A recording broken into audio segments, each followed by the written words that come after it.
कई लोगों ने अपनी सारी ज़िंदगी गरीबी में निकाल दी है और अभी भी कई लोग गरीबी में अपनी ज़िंदगी गुजार रहे हैं। लेकिन उसने कभी सोचा नहीं है कि हमारे जीवन में गरीबी क्यों है, क्यों ये गरीबी हमारे जीवन से हटती नहीं है। वो तो सिर्फ भगवान और अपने भाग्य को दोष देते रहते हैं और अपनी ज़िंदगी गरीबी में गुजार देते हैं। तो दोस्तों, आज मैं आपको एक ऐसी कहानी बताने जा रहा हूँ जिसे सुनकर आप कभी भी अपने भाग्य को दोष नहीं देंगे।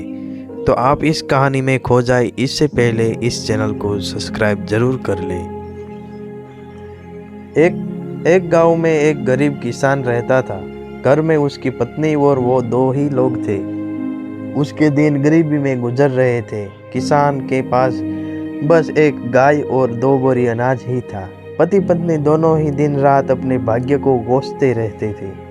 भगवान से शिकायत करते कि उन्हें इतना गरीब क्यों बनाया है। इसी तरह से दोनों के दिन गुजर रहे थे। एक दिन गांव में एक साधु आया। वो गांव भर में भिक्षा मांगता हुआ उस किसान के घर पहुंचा। जैसे ही साधु ने किसान के घर आवाज लगाई, उसकी पत्नी और उसने अपने भाग्य को कोसना शुरू कर दिया। तुम्हें हम क्या दान दे महाराज, हमारे तो खुद का जीवन भिखारियों सा ही है गुजर रहा है। ना कपड़े हैं ढंग के, ना घर में अनाज है। भगवान हमारे साथ इतना अन्याय कर रहा है, जबकि हमने तो किसी का कुछ बिगाड़ा भी नहीं है। साधु उनकी समस्या समझ गया।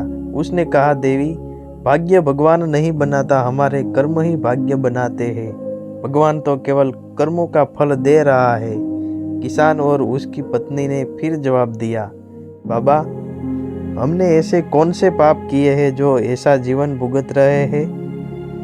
हमने तो कभी कोई पाप किए ही नहीं, लेकिन कभी भी घर में एक गाय और एक दो बोरी अनाज से ज़्यादा कुछ रहता नहीं है। साधु ने कहा, अगर तुम ज़्यादा धन चाहते हो तो मैं एक उपाय सुझाता हूँ। अगर तुम मेरा कहना मानोगे तो जरूर तुम्हारे पास बहुत धन और संपत्ति होगी। दोनों पति पत्नी साधु के चरणों में बैठ गए।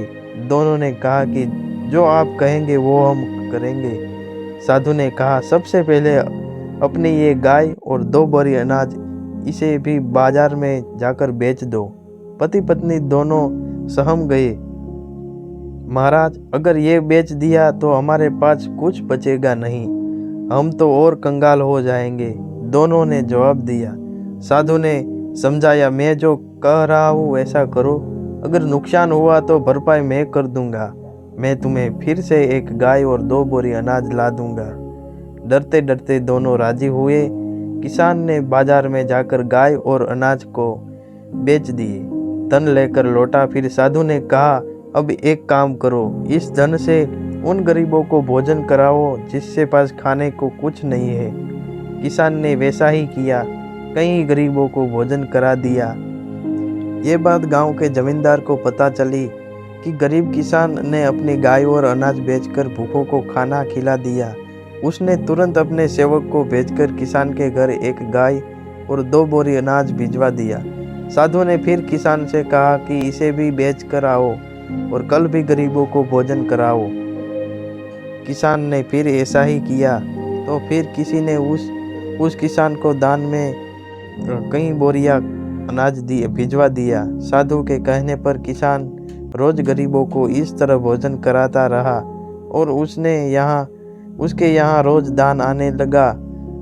लोग उसकी मदद करने लगे कि यह किसान गरीब होकर भी भूखों को भोजन कराता है। धीरे धीरे उस किसान की खबर दूसरे गांव में फैल गई। धीरे धीरे दान आने का दायरा बढ़ता गया। बहुत दिन गुजर गए। उसने एक दिन साधु से पूछा कि अचानक मेरे भाग्य में इतना अनाज और धन कैसे आ गया। साधु ने उसे समझाया कि तू इस धन से दूसरों को भोजन करा रहा है। ये उन्हीं के भाग्य का धन है जो भगवान तुझे दे रहे हैं। तो दोस्तों, ये कहानी से हमें ये सीखने को मिला है कि कभी भी भाग्य को दोष देना नहीं चाहिए। जैसा हम कर्म करेंगे भगवान ऐसा ही हमें फल देंगे। हम दूसरों की मदद करेंगे तो भगवान हमारी मदद करेगा। कोई भी आपके पास कभी मांगने आए तो उसे खाली हाथ और निराश न जाने दें। आपके पास कुछ भी हो, थोड़ा भी उसे दे दिया करो। भगवान आपको उससे 10 गुना आपको भगवान देगा। तो दोस्तों वीडियो को लाइक करें और चैनल को सब्सक्राइब करें, क्योंकि आने वाली कहानी की नोटिफिकेशन सबसे पहले आपके मोबाइल में आए।